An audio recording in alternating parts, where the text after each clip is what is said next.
Hello. I hope your Christmas, New Year's spread is going fantastically. And we are continuing with episode 3 of 4 great hits from 2024. It's Cal Newport. So often listeners say, I've just got too much going on. It's crazy busy. Well, Cal shifts that perspective, that paradigm, flips it on his head and shares how slowing down, in fact, not only eases stress, but boosts productivity such that you get more done, more results, more impact, more goodness, and actually by doing less. So that's a message I love hearing. And I find it deeply soothing when I return to it. So now we represent episode 950, Cal Newport, slowing down to boost productivity and ease stress. Welcome to the How to Be Awesome at Your Job podcast. That's the core of the knowledge work dilemma, is we're focusing on visible activity in the moment as opposed to quality accomplishment over time. From that fatal mistake comes like almost everything negative about the current knowledge work experience. If you're producing stuff that's valuable, not only does that give you security, it begins to give you leverage to slow down your definition of productivity. Because the more you can point towards, I do this and I do this really well. But that's also why I'm not just sending emails all day in a bunch of meetings. Hold me accountable for this. But in exchange for that accountability, you got to give me more autonomy. That's a fundamental exchange of trying to negotiate for a more sustainable, slower definition of productivity. That's Cal Newport. He's a professor of computer science at Georgetown University and a founding member of the Center for Digital Ethics. He's best known for his best-selling books, including Deep Work and Digital Minimalism. And his latest book is called Slow Productivity. So you'll learn 1, why we're measuring productivity all wrong. 2, the surprising math showing how doing less means achieving more. And 3, the trick to eliminating tasks that don't serve you. I'm Pete Makaitis. This is How to Be Awesome at Your Job. And now, here's Cal. Cal, welcome back. Well, thanks for having me. It's always a pleasure to chat. Oh, I have been loving your book, Slow Productivity. And I would like it if you could kick us off with any particularly strikingly, fascinatingly counterintuitive discoveries you made while putting this one together. The importance of doing fewer things is something that I think proved to be a pretty rich vein. So I have this principle that's in the book. It's one of the 3 principles of slow productivity is do fewer things. And when most people encounter that for the first time, what they think I'm probably saying is like, look, it's stressful to do a lot of things. You need to go easy on yourself. Stop trying to be so productive. Like do fewer things and you're just going to be happier. But that it's a sacrifice. You're going to produce less, but you need to because it's for your own sanity and psychological health. As I really looked into this, though, like one of the big surprises is, oh, wait a second, doing too many things is like this endemic productivity poison. Like it's not just making people miserable, it's an incredibly terrible strategy for trying to produce valuable stuff with your brain. And when you commit to doing fewer things, it doesn't actually lead you to accomplish fewer things. These are somehow separate. And this was a pretty exciting discovery because I was ready for it to be like, look, we got to just reconfigure what we think a reasonable amount of work is. And this ended up to be one of these sort of win-win situations. Working on fewer things at once not only makes your life much more sustainable, you're going to produce more. Over the long term, you're producing more. You're finishing stuff faster. You're producing better work. Like you'll actually be better at your job in any sort of observable, measurable way if you're doing fewer things right now. So doing fewer things in a zone of time, like a week or a month, results in more total things done over a longer arc of a year plus. Yeah. So here's the math on that. And really, let's think about doing fewer things at once, like concurrently. What is my count of commitments that I'm actively working on? That's the number I want to reduce. Here's the math of why this leads to more accomplishment, is that in knowledge work in particular, when you agree to a commitment, especially if it's a non-trivial size thing like a project, it brings with it administrative overhead. I have to send and receive emails about this project. I have to attend meetings, about this project. Like, so everything you say yes to has administrative overhead that is necessary to support the work, but it's not the actual work itself. So what happens is when you've said yes to too many things, the quantity of administrative overhead goes past a threshold where it's really sustainable. And now what you have is a lot of your day is now dedicated to talking about projects, like to talking to the collaborators, having meetings, sending emails. And these are fragmenting your day as well. So it's not just like, let's do our administrative overhead hour this morning and then get to work. No. These emails and meetings are spread out throughout your day, which means you really never have any ability to give something a long period of uninterrupted time to really give it your full concentration. So now you have a fragmented schedule, a small fraction of which can actually be spent working with real concentration on the actual projects. The rate at which you're finishing things goes down. And so by having, let's say, 10 things on your plate at once, the rate at which you're finishing things is very slow. Like most of what you're doing is being in meetings and sending email. If you instead had 3 things on your plate, you're going to actually finish those 3 things real fast because you have huge swaths of your day to actually work on them. And what happens after you finish one of these 3 things? You can bring another thing on. And so if you work through this scenario, how long will it take me to finish 10 things if I work on them all at once versus if I just do 3 of them at a time? That second scenario, it's going to take much less overall time to get through those 10 things than the first. And it seems counterintuitive. We're used to thinking of ourselves like a computer or a robot. This thing takes this much time. That's just it. 10 things takes 10 units of time. That's just it. But it's not like that. The overhead matters. So doing fewer things at once actually moves things through faster and at a higher level of quality. That's beautiful. And not only that, so there's the administrative overhead situation, fragmenting our time and our attention and our energy. And there's also the psychological factor of, oh, hey, I made some great progress today. Or, oh, hey, celebrate. That whole thing is done. Feel good. And then there's just the market responding. I remember and I was landlording. If I had a unit that was almost ready to go, it did not produce rent. It's like, oh no, it's really close. Like I could maybe have someone come tour and say, now just imagine this, and this will be different when you move in. And that didn't really work for him in terms of like, yeah, no, I'm ready to go with another option because that place already looks done and beautiful. And maybe I can imagine what it would look like done, but it's not done now. And it's not visually appealing. That's why they stage homes, all that stuff. So there's benefits on numerous dimensions psychologically, and then starting to reap the rewards of what you have sown. Yeah. Well, I mean, it's important to remember busyness doesn't create revenue, right? So just like you don't get rent for the days you spent painting and working on like a unit you owned, like you have to do that stuff, but it generates no money. And if you spend more time painting and spend more time rearranging, it doesn't generate more money. You have to actually rent it. The same thing is true in knowledge work. Emailing about a project doesn't generate revenue. Attending a meeting about the project doesn't give you revenue. Finishing the project does. And so like what we should care about is how quickly am I completing projects? How good are they? Because that's what actually generates revenue.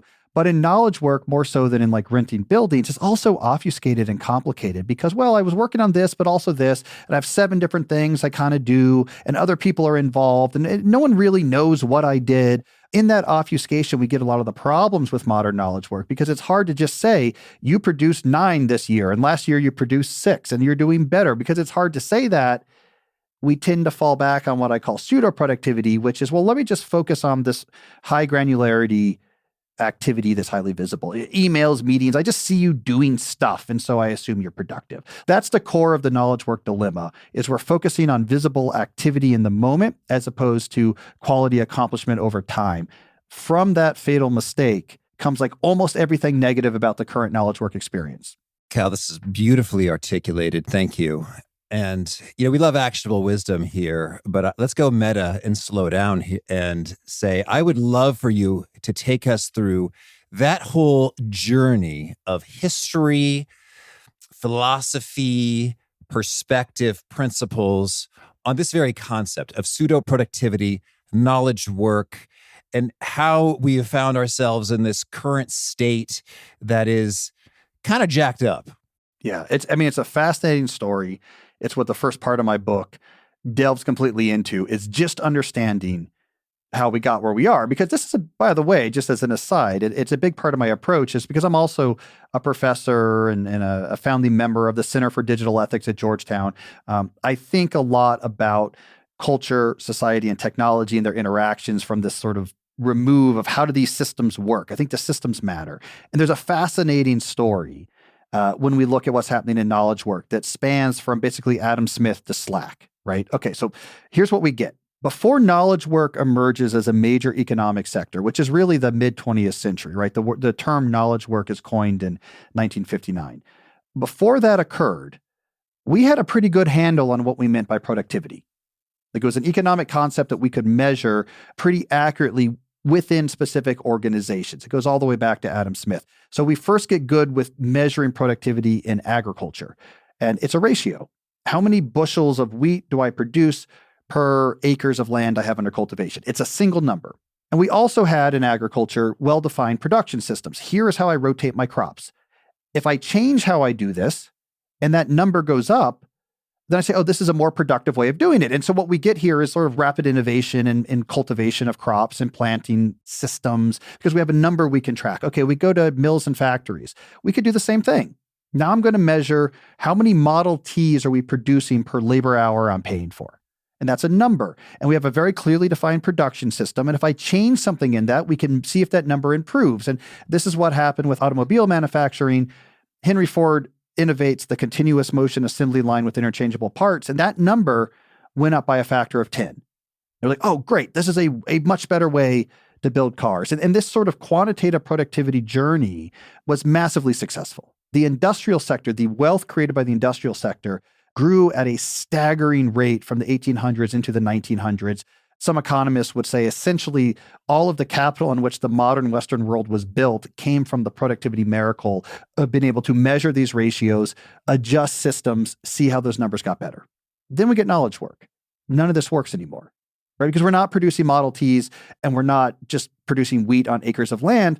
It's a complicated positions where I could be working on a lot of different things. That shifts over time. It's different than what the person right next to me is working on. How we do this work is highly personal, right? There is no production system we can tweak as an organization. Everyone manages their own work and time internally, however they want to do it. So we have no systems to tweak, no numbers to measure. And this was really a big issue because how are we going to manage knowledge workers without these numbers? What we introduced was pseudo-productivity, a crude heuristic that says we can use visible activity as a proxy for useful effort. So if I see you doing stuff, that's better than not. So let's all come to offices where we can have bosses. Let's make sure that like you're working all day. And if we really need to get ahead, let's come in earlier and stay later. We could just increase the window of visible activity, right? So we use this crude heuristic. What happens where this goes awry is when we get to the front office digital IT revolution. So we introduce computers and networks and then mobile computing and ubiquitous internet. And now suddenly you can demonstrate visible activity, the thing that pseudo-productivity demands. You can demonstrate this at a very fine granularity, like sending individual email messages anytime, any place. And this is where pseudo-productivity begins to go off the rails. Once I can be engaged in pseudo-productivity and measured pseudo-productively anywhere and at any time, and it has to be at this really fast, fine-grained granularity where it's not just you saw me in my office during this hour, but how many emails did you send to that hour? How quick were you to reply? How many things are you saying yes or no to? It's spun off the rails. And we see this sharp discontinuity. If you study knowledge work, study how people talk about productivity in knowledge work, study how people talk about what's good and bad about knowledge work, you get to the early 2000s, there's a sharp discontinuity where suddenly we become unhappy. Just as email and laptops and then smartphones arrive, we suddenly begin to get much less happy. Intriguing. And Cal, what is the measure of that? And what's our approximate year when we start seeing that go boo, downhill? Well, you can see it in survey data, but where I like to look for this is actually in the tone of productivity books, right? Because I'm a collector of business productivity. Look at the business productivity books from the 80s and 90s. Like, what are the big players here? It's like Stephen Covey. 7 Habits of Highly Effective People, First Things First, Eat That Frog. These are very optimistic books. Like Stephen Covey's whole thing is if you're careful in identifying what's important to you and what's urgent and what's not urgent, you can figure out what to do with your day with the goal of actualizing all of your deepest desires and dreams as like a human. We're going to self-actualize you. What's the first big business productivity book of the 2000s? David Allen, Getting Things Done. Oh, that was 2000. Okay. And if you look at that, the tone is drastically different. We're overwhelmed. We're drowning. We need help. Yes. I profiled him for The New Yorker, right? I really went deep on David Allen. It is a nihilistic book. Getting Things Done is like, okay, forget Stephen Covey trying to self-actualize our deepest goals as a human being. What is the goal of getting things done? Can we find a few moments of Zen-like peace amid the chaos of the day? After your weekly review, you can, Cal, and then it will pass. He's trying to reduce work to this agnostic widget polling set, like at least we can find some peace. Like it's a very nihilistic book, but what changed between 1994 and 2003? Email. So we see it. It's just a change. And then what are all the biggest business productivity books at 2010s? We got Essentialism, One Thing, my own book, Deep Work. All of these are books that are about how do we push back against the overload? How do we like resist this? How do we find the things that really matter? I mean, it's a complete tone shift where overload, having too much to do, being stressed out becomes the defining feature of knowledge work once we get to the early 2000s. You don't pick that up at all in the 90s, in the 80s, in the 70s, and the 60s. So it's the technology had this huge discontinuity in our experience of this sector. Okay. Understood.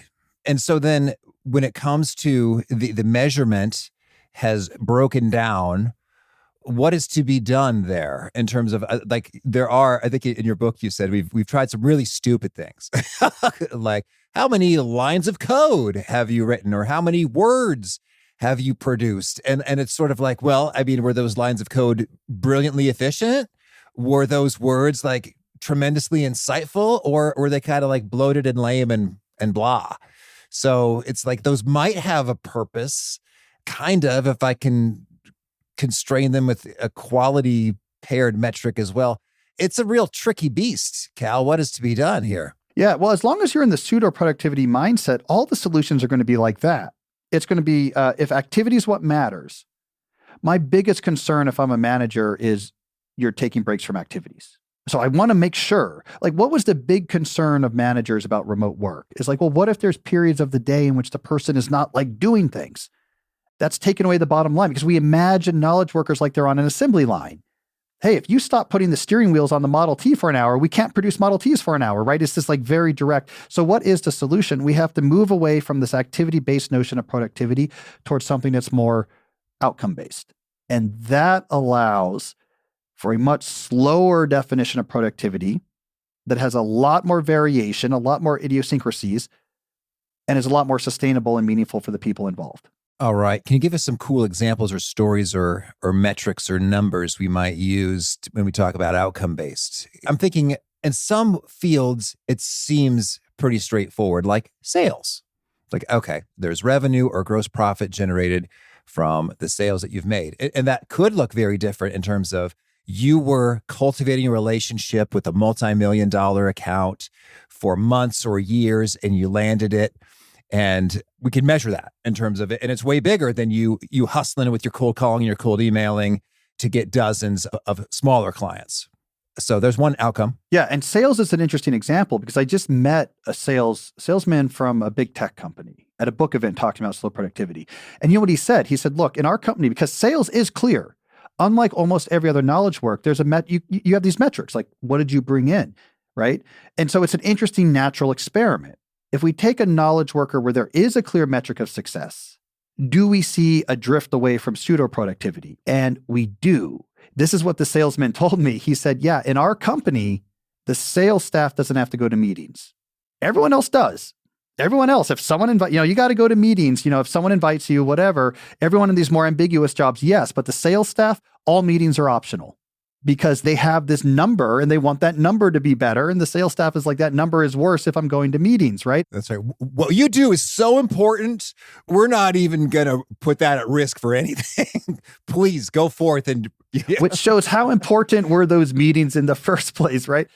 Another place where we've seen innovation like this actually is in software development, because software development, it's knowledge work in the sense that it's all your brain, but it's pretty closely aligned with industrial manufacturing because you're producing products. So there's much more of this notion of like, we're shipping something, how long did it take to ship? It's more measurable than other types of knowledge work. We've seen tons of innovation in software development to try to get away from just this completely generic activity base, because they learn, like, I don't care if you're busy. What I care about is, do we get these features added quickly? What's our turnaround cycle on updates to the software? Like, they have things to measure. So what do you see in software development?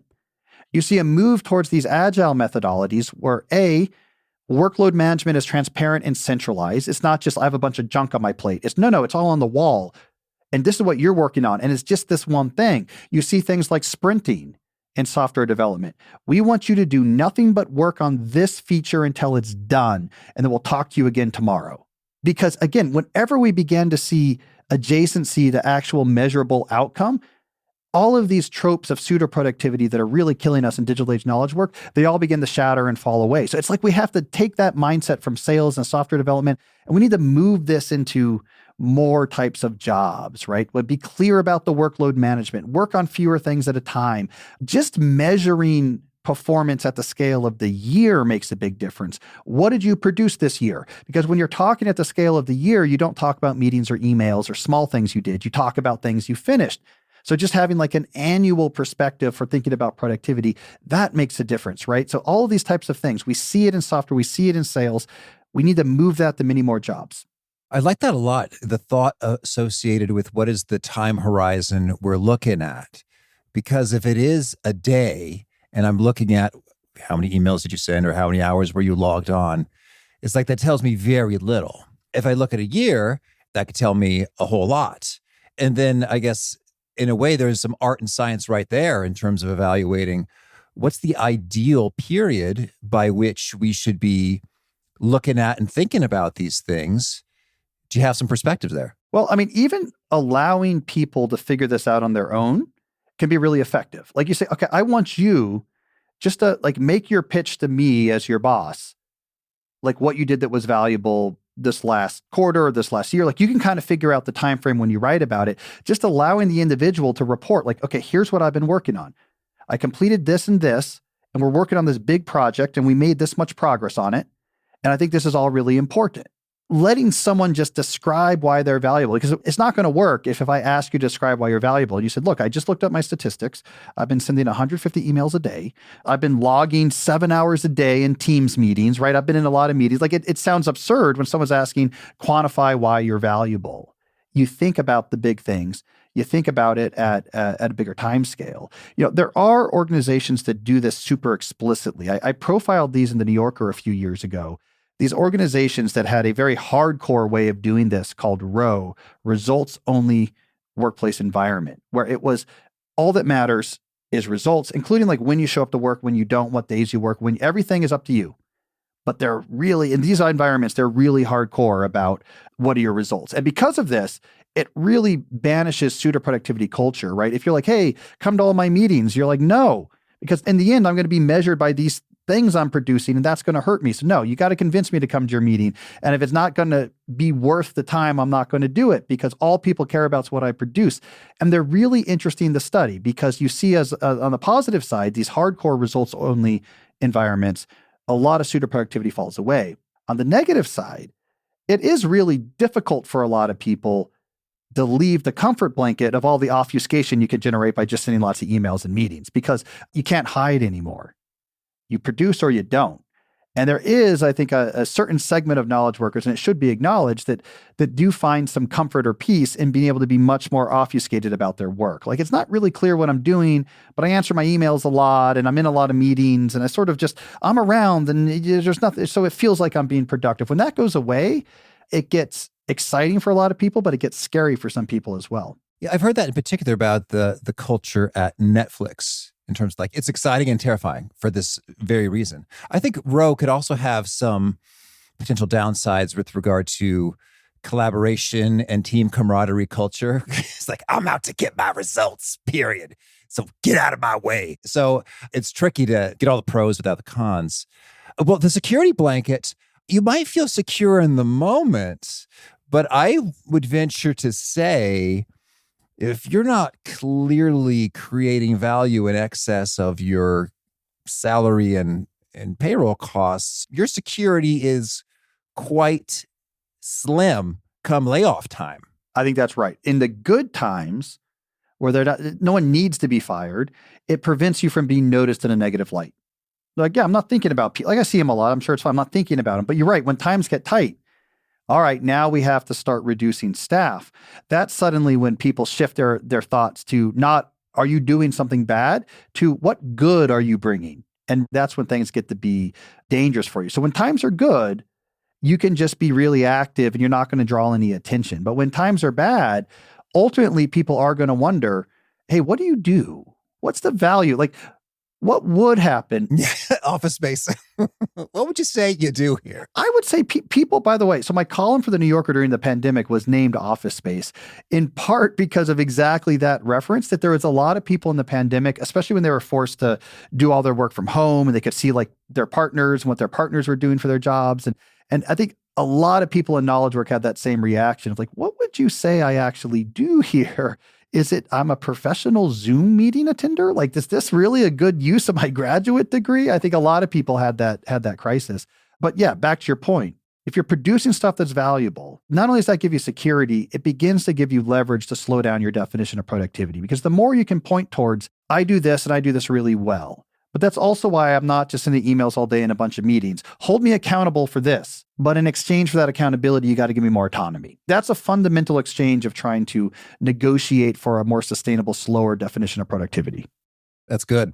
And when it comes to this notion of doing fewer things, you mentioned the book, The One Thing, which I love. And it's so funny when I read it, also with Greg McKeown's Essentialism, it's so calming to me. And I guess I like productivity books or nonfiction businessy books. But I think it's also just like, oh, I don't have to do everything. Oh, okay, that's nice. So it's just sort of like reassuring. But I'd love your perspective on how do we really select from a noisy world of thousands of options? What are those few things I'm going to do? And the number you suggest, it's probably going to be more than one, but hopefully is less than 5. Is that the range you are shooting for? Yeah, for major projects, yeah. Okay. And so how do I pick and choose of hundreds of potentially good things? What really, really, really deserves to be in my 1 to 5? There's 2 environments here. So one is you work for someone. If you're in an organization, what really seems to matter is just add constraints. And then you will see pretty naturally like what makes the cut. So for example, one of the things I recommend if you work within an organization where you can't just directly say no to a lot of things, what you do instead is saying, I'm going to keep a 2-tier list of what I'm working on. Tier 1 is actively working on. Tier 2 is queued up for me to work on next. And as I finish something in the active tier, I pull in the next thing from the waiting tier. And that becomes something I'm actively working on, right? So you artificially constrain the number of things you're actively working on. And the rule is why this works is you say, okay, administrative overhead can exist for the things I'm actively working on. If it's in my queue, then I don't do administrative overhead, right? So if you give me something to do and I put it on my queue and I make this public and you can look at it and it's a shared document, you can watch it. I can tell you, watch this march up my queue until it gets to my active work tier. Once it's there, email me about it. We can have meetings about it. You can ask me how it's going. But until it's there, the answer is I'm not working on it yet. And where is it in my list? You can look at it yourself. So now you've restricted the administrative overhead that's being generated to only a small number of the things that you ultimately have committed to. Once you have those constraints, it leads to better selection. Other people are now involved. So a boss comes in and says, this thing, I want you to do this thing. You say, great, it's on my queue, it's back here. And they're like, no, I need, this is way more urgent. Well, now you can involve the boss. Be like, great, well, which of these 3 things that I'm working on now should I swap out? And now they're kind of involved. Like, actually, you know what? Stop working on that thing. I don't think that's as important as I thought it was when we first thought about it. Move this in here instead. And now that I'm looking at your queue, take out these 4 things as well. That's not where the priority is, right? So once you have constraints, you begin to get wisdom. So this is an example from the book, but another place where this began to happen was a division within a large research lab where they had a lot of projects coming at them. And what they did is they centralized this. They said, okay, well, put every project we want to work on an index card, and we're going to put it on the wall under this certain column. These are all things we want to work on. And then here next to it are the ones we're actively working on now, and we label it with who's working on it. And so when someone finishes something, we pull something else in here, and we decide together what to do next. And they have this heuristic that arose over time. If something's been on that left side of the wall for a while, and we keep pulling other things in, but we've been leaving that alone, that's probably not that important. You know, let's take it down. Like if you're on the wall too long and it never moved over to like, let's work on it actively next, that was their cue of this was exciting when we thought of it, but it's not that important. So once you have constraints, wisdom about what's important and what's not, it begins to emerge because you're thinking about this in a way that you don't, when all you're doing is just saying yes to things and trying to keep up with everything at the same time. So if you have the constraints, it's almost like a forcing mechanism. such that it's not so much like, oh, there's a magical measurement. There's a magical question or a magical metric by which we use to measure that answers this question for us. It sounds like you're saying, yeah, that doesn't really exist across all industries and types of work, but rather put the constraints in and you'll feel the tension and you'll see what just really, really has to get done soon and what can wait. Yeah, just being forced to continually make the question of what next forces a lot of wisdom. And, I keep having to say, okay, what am I going to pull in next? What am I going to pull in next? And like making that decision again and again, what emerges from it is like a better understanding of, oh, this is the type of stuff that's like important to me. And this stuff I keep leaving over here and moving other stuff ahead. Oh, I guess that's not really that important to me. And it's a lesson that comes out from people who use these 2-tier pull systems. It's something they talk about often. You build up the muscle of understanding over time what matters and what doesn't, because you keep making these decisions and keep getting feedback on what stays and what moves. And then over time, you stop adding the stuff to the work on next list that like that's never going to be pulled off. And then you become much better at being like, no, we don't do that anymore. Because you're like, I've seen too many things like that type of project that we put on this list or we put on the wall and it sits there for 2 months and we finally take it down. I have now learned, I've gained wisdom. This is not the type of thing that we really need to be working on. So you become much more self-aware of what you can actually do with your limited time and what's worth doing with your limited time when you're explicitly and consciously having to make these decisions again and again. And when you say explicitly and consciously, that reminds me of some of the interviews we've had about decision-making with Annie Duke and others who suggest having a decision journal. And I think the practice perhaps of writing out what is the rationale by which I'm using to place this in the top tier or not. And then having that written enables you to kind of reflect on it and say, oh yeah, well, that was true at the time, but things have shifted. Or yes, this is the pattern I see over and over and over again. Like, it's really important to a really big client. Okay, that seems to be a prioritization principle that we keep going back to again and again. I love that technique, by the way. Yeah, I know Annie talks about it. My friend Dave Epstein, from Range and the sports team, he was on the show recently and he was telling me about how he does this as well. And part of the reason why I think this technique, like a decision journal, is effective in knowledge work is that we don't otherwise have clearly defined processes. One of the defining features of knowledge work is that organizational strategies, processes, how I figure out what to work on or not, how I figure out how to manage my day, all of this is informal and personal. And most people just wing it. It's like, oh my God, I just got this urgent email, so let me do this. And oh, there's a deadline, I'm going to stay up and do this. When you keep a decision journal, what you're actually creating over time is process. You're like, oh, like this is how I deal with this. This is the right way to figure out what to work on next. We forget the degree to which in knowledge work, we just wing it all the time. It's not like here's how I build cars. How do I improve that? It's the equivalent in knowledge work if the way we built cars was just put a bunch of tools and parts in a warehouse, threw a bunch of engineers in there, like, guys, build me some cars, let's go. And everyone was just like running around and like, hey, can I have the wrench? And that's the way we do knowledge work. So like if in that world, you're starting to actually think, how do I figure out what to work on? What didn't work? What did work? You start to think about that clearly. It's like the one-eyed man in the world of blind people. You're going to have this huge advantage. Like, oh my God, why are people working so hard? Like I'm really killing it over here and I'm not even working because no one else is doing this. They're just getting after it with Slack and email in their calendar and just saying yes to everything and trying to be busy. So there's a huge advantage once you start thinking process-centric within knowledge work. That's beautiful. And to the one thing, that is one of my favorite questions I think about often. What's the one thing I can do such that by doing it, everything else becomes easier or unnecessary? And I think that is one handy question. I've learned it's not applicable in all situations, in all domains. But I'm curious, have you discovered any other organizing principles or questions that tend to serve people pretty well, pretty often? Well, I mean, first, as an aside, have you heard Jeff Bezos's version of the one thing idea? I won't know until you articulate it. Lay it on me. This is like the big idea within Amazon when trying to figure out what are we going to work on and what are we not going to work on, is Bezos has this thing, is this something that's going to make our beer taste better? And if it's not something that makes our beer taste better, we shouldn't be in that business. And the case study he's referring to was when, I guess, German brewers, beer brewers, used to generate their own electricity.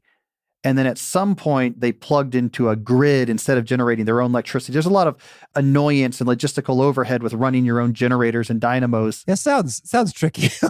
Right? It's tricky, right? And they said, oh, we should just plug into the grid. Why? Because making our own electricity doesn't make our beer taste better. So let's not put any energy into that. We want all of the people we hire to have their energy into making our beer taste better. And so Bezos brought that over to Amazon. We should be focusing on the things that makes us money, that like our customers really care about. Anything else, if we can outsource it, we should, or just not do it at all. And so I really love that way, like what makes our beer taste better. But that brings me to, I think, back to your question. One of the other big principles is obsess over quality.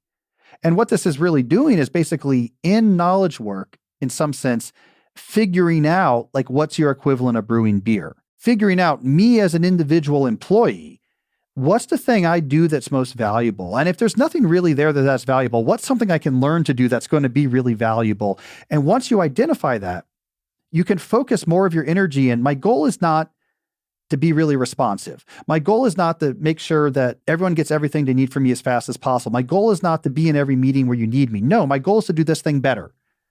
I want to do this better and better because this bottom line helps our organization. And one of the keys behind this idea is focusing on something that's really valuable to your company or your organization is like the foundation on which all radical engagements with slow productivity will eventually be built because it gives you leverage. It gives you control over your job. It makes your value clear. You're playing the right game. It allows you to focus on what matters and not these sort of accessibility routines that everyone else is trying to do with their email and with their meetings. And when you really begin to care on making your beer taste better, all of the busyness becomes unnatural to you. So you say, I don't want to be on email or in meetings. That's getting in the way of getting better at these marketing strategies or at writing this code. And so slowness becomes natural. And as you get better, you get more leverage to make your work slower. So that idea, figure out like what your equivalent is of brewing beer. What's the thing you do best and focus on that. That unlocks almost everything else. That's cool. So if I'm doing marketing, what's giving me more impressions per dollar or more purchases per whatever, but what's boosting my conversion rate, etc. Or if you're creating products, it's like the beer tastes better. What will delight the customer all the more and make them say, this company rocks. I love their stuff. I'm going to tell more people about their stuff. I'm going to buy more of their stuff. Very cool. All right. Well, so we've talked about, so we got 3 principles here. We've spent some good time on do fewer things, and we hit the obsess over quality. Can you unpack the third one for us a bit? That's work at a natural pace. And the argument here, this is a psychological argument. The way that we work in knowledge work, which is all out all day long, year round, is really unnatural. It's unnatural in a sort of literal sense that human beings throughout our whole history as a species are used to having huge variation in intensity of what we're doing. There's really intense periods during the day and really quiet periods. Some months are much more intense than other months, right? In the winter, we're kind of hunkering down, and in the fall, we're doing the harvest and it's super busy, and we have all this variation. That's what we're wired for. And then we got mills and factories. And in mills and factories, it made more money if people just worked as hard as they could, as much as they could. And so we switched for the first time in human history to just like work hard all day long, but it was very unnatural and very intolerable. And we had to invent labor unions and regulatory frameworks just to try to make these jobs survivable, essentially.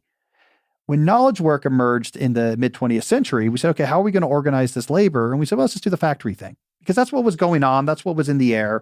The core of the economy was industrial manufacturing. So it's like, great, we'll just approach knowledge work like we do building Model Ts. 8-hour days, work as hard as you can. Like if you're resting it all during the day, that's bad. Pseudo-productivity, activity matters. And it's the same all year round, right? So we adopted this way of working. It was actually super unnatural and required all these safety mechanisms. We adopted the same thing without the safety mechanisms. And it's an exhausting way to work. It doesn't over time produce more productive effort, even if in the moment it seems more satisfyingly frenetic. So work at a natural pace says you need more variation in your intensity on all sorts of timescales. It shouldn't all just be all out. It also says you should take longer to work on your projects, that we make our timelines too small. Give yourself more time so that you have room for these up and down variations. Like this is the way all of the great thinkers through time past work, up and down in intensity over time until eventually something good came out. That's how we produce things with our brain, not the Model T model of just clock in and turn that wrench as fast as you can until you clock out. Okay. Well, so then any sense for how do we tune in to knowing if we're overall too much or overall too little? I know there's going to be variability, busy seasons, lighter seasons. Any clues that we might focus in on to go, ooh, let's crank it up or let's tone it down? Well, that's not the hard part. The hard part for people actually is just being comfortable with the idea that you shouldn't always be cranked up. And then once you have that realization, there's a lot more variation that just becomes natural. So like a couple things you can do. One, just start doubling your timelines for everything you agree to do. Instead of doing the typical trick of, in theory, what's the fastest possible time I could get this done? And then falling in love with that timeline. Oh my God, that'd be great. If I could get this done before Christmas, like this would be great. And then we commit to this impossible timeline, double everything. So give yourself much more breathing room. And two, like actually engineer seasonality. You don't have to tell people about this if you work for someone else, but just schedule out your project so that like the summer's going to be slower, but you're really going to be like getting after November. Like you can just start engineering variations in your workload. No one is tracking your workload so carefully. There's no graph somewhere in the central office. You're like, I'm looking at Pete's daily work project touches here, and they're down in July versus whatever. People, it's all just chaos. They don't know what's going on. So take longer and engineer seasonality explicitly into your project flow and your workflows. Like just doing that is going to be like taking a deep breath. Lovely. Cal, tell me anything else you really want to make sure to mention before we shift gears and hear about a few of your favorite things? Well, I mean, again, I think the key thing to keep in mind is don't use the word productivity so confidently. I mean, there's a lot of talk where people are like, I want to be more productive or productivity is bad, but people aren't really defining their terms. That's a big problem. I mean, we all just assume we all know what productivity means, but we don't. Like when people say, I want to be more productive, what they really mean often is like, I want to produce more stuff over time. When people are critiquing productivity, what they're often doing is critiquing a sort of like industrial notion of productivity, like the effort per day needs to be large. We're not talking about the same thing. So like, let's define our terms. And this is why I think it's helpful to say, pseudo-productivity is what we're doing. Pseudo-productivity is different than quantitative productivity, which is what we used to do. Slow productivity is itself an alternative. Like once we get clear about terms, a lot of the absurdity of what we're doing just becomes self-evident. A lot of this idea of, I want to do this now instead of that. I'm going to do fewer things. I'm going to have more variation. When we realize like that's in contrast to pseudo-productivity, and that's a part of slow productivity, just having the terms clear, I think really makes it better, much easier for us to make progress. So that's my final thing I would say is don't be too confident that you know what people mean when they use the word productivity. Actually push on it. What specifically are we talking about here? Big thanks to Cal for sharing his wisdom with us. And big thanks to our sponsors. Check them out. One sponsor to check out is the all-new Clean My Mac, your ultimate solution for Mac control and care. Clean My Mac is notarized by Apple and meticulously crafted by MacPaw, a leading Mac OS and iOS software development company. I have personally used and loved Clean My Mac for over a decade, and the new Clean My Mac has evolved beyond cleaning to overall care for your Mac. Clean My Mac has a sleek, user-friendly dashboard that quickly, beautifully lets me free up space, remove junk and malware, accelerate computer speed, and improve battery life. Whenever I run Clean My Mac, I genuinely feel a sense of refreshment, as though I had tidied up my desk or office, even though it's just my digital space that's being decluttered and I barely have to lift a finger. So get tidy with Clean My Mac your way. Clean My Mac is available for purchase on the MacPaw website, Mac App Store, and Set App. They offer a 7-day free trial, and you can use my promo code BEAWESOME, that's BEAWESOME, for 10% off any Clean My Mac subscription plan. One sponsor to check out is Jenny Kane. The holiday season is officially upon us, and Jenny Kane is a top destination for the very best of all things festive and gifting. They've got a handy gift guide that makes it oh so easy to check off everyone on your list. Jenny Kane has luxurious cashmere pieces, such as my all-time favorite hoodie that I am wearing right now as I record this, and tasteful homeware pieces, such as their legendary candles. Their coats are also super adorable and cozy and a great answer to the cold temperatures approaching. Finally, check out Jenny's Edits, which provides favorites under $250 and lists out handy gift-giving categories. For a limited time, How to Be Awesome at Your Job listeners get 15% off your first order when you use the code AWESOME15 at checkout. Now that's on top of their 10% rewards back rewards program. So to get 15% off your first order, visit JENNIKAYNE, JennyKane.com, and use the promo code AWESOME15 at checkout. Lovely. Thank you.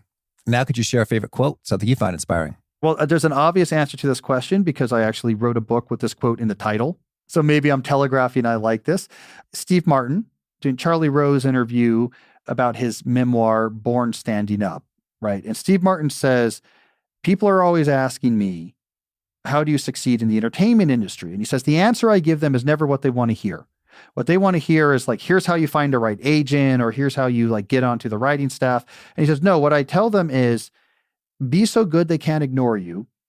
If you do that, all the other good things will follow. I wrote a book called So Good They Can't Ignore You 10 years ago, 12 years ago now, that was just inspired by that quote because that's how important it is to me. Because I ultimately think, especially in creative work, that's what it all comes down to. Be so good they can't ignore you. The other stuff will work itself out if that's where you're focused.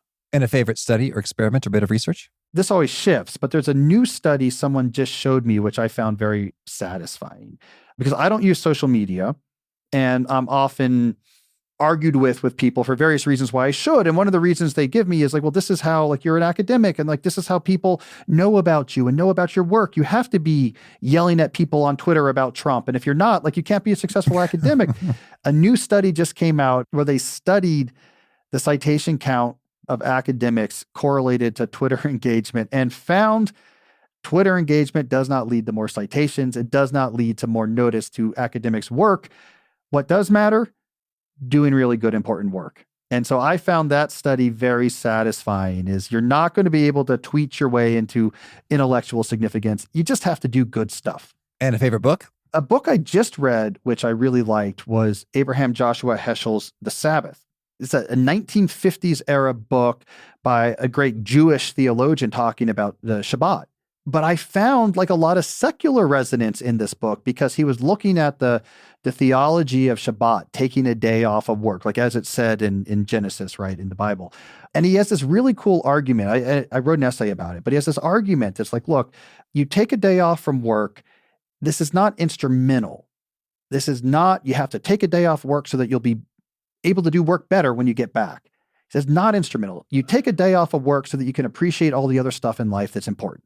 In Genesis, it was like God looked at what he had done and said, it is good. It's like gratitude and presence. And I just thought it was from 70 years ago, looking at something that was written 3,000 years ago is a really sort of timeless idea that not everything is just the work, and breaks from work is not just about making the work better. It's about all the other stuff that's important too. And it's a slim book. It's beautifully written, has these original woodcut illustrations, which are fantastic.